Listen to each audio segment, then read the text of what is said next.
Hi guys, welcome back to another video. So if you saw yesterday's video, you know that this is broken up into 3 different parts of Ryan explaining the total grazing that we are doing, or we are working towards doing on our farm with our cattle.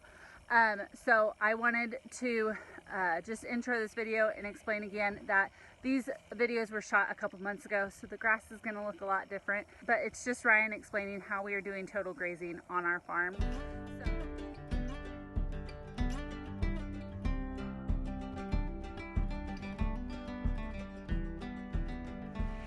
Real quick before we get into today's video, please be sure that you guys give this video a like and subscribe to our channel.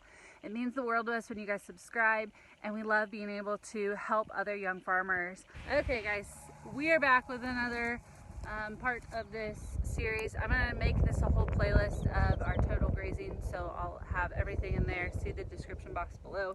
But we're going to talk more about what total grazing is. I feel like Ryan would like to make a disclaimer that we are new to total grazing. Yeah, I would. And we are how many, a year into it?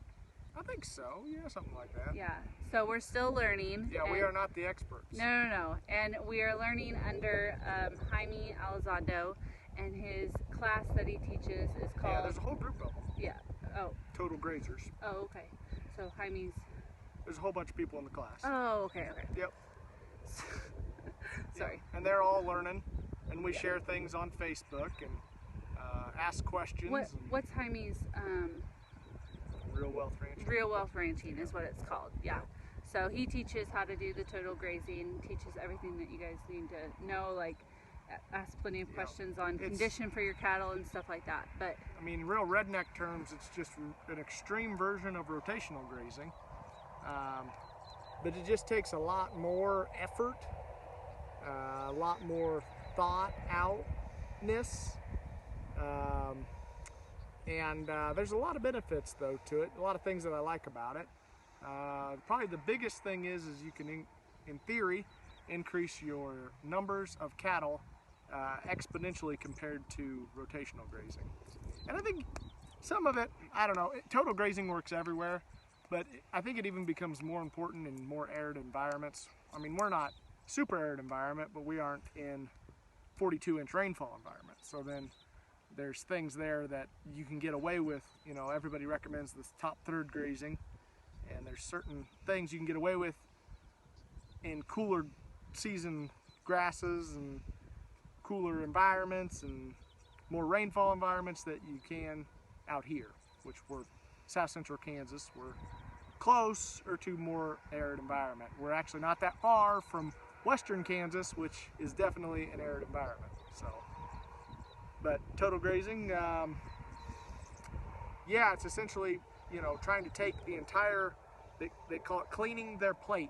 The cattle clean the plate. They take the entire paddock. So you aren't the idea, a lot of the efficiency comes from, instead of cows going into a paddock and pooping and peeing and trampling, you're having them hungry enough to where they eat, ruminate, move, eat, ruminate, move. And that's found ideal 4 times a day. Yeah, you're trying to do that within 4 moves a day, instead of, you know, there's some high density grazers who will move their cattle 16 times a day. They do crazy stuff, you know, even though 4 is kind of crazy too. But yeah, so there's kind of the idea of it, but the challenge is you need adapted genetics to do it correctly. We'll talk about that in the next video. It is just, it's hard on cattle because it requires cattle to do something that most cattle aren't bred to do. Yeah. There's advantages to certain breeds, in theory. I don't even know about breeds. There's good cattle in every breed. Don't let me question that. Every breed has good cattle, but it just takes a certain type of cow in order to survive and thrive and breed and stay in body condition while total grazing. And we're not there yet, but we're learning. In the year that you've been doing it, you've seen the effects of how it's affected the farm, and it's benefited. So I guess I didn't bring all this up. So the biggest thing, or not the biggest thing, but one of the biggest things with it is that you're leaving half your farm completely alone for an entire growing season. And that has a lot of beneficial effects to that half of the farm.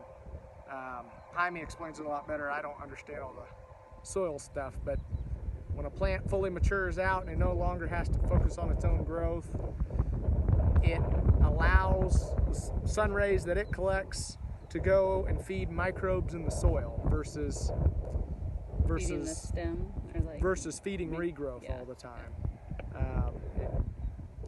It deals with building humus, and you would just have to take the course or follow some soil health experts maybe to understand that a little better. But leaving half your farm does interesting things to extensively long rest periods to those areas. One of the biggest things, it allows plant expression. So like Ryan loves all this stuff. He's like, I'm getting into the nerdy. I love it. Gamma grass, stuff like that, stuff that you typically wouldn't see on a cattle farm because cattle graze it out. You see that stuff when you allow extremely long rest periods. So it's exciting, but it's an art and a science, because we've struggled a little bit with body condition on some of our cattle. You know, if you don't pay attention, don't know what you're doing, and just think blindly you're going to move cattle 4 times a day. You need the infrastructure, you need water, you need the right genetics, or you could have a wreck. Yeah. There's a lot to it, but we are learning. We are learning, and we're sharing this on YouTube because we want to teach everyone from our headaches and mistakes. Isn't that right? Yeah. We've had enough headaches. So, okay, the last episode of this little short series is going to be on cattle genetics. So watch for that one, and yeah, we'll see you guys in the next one. Bye.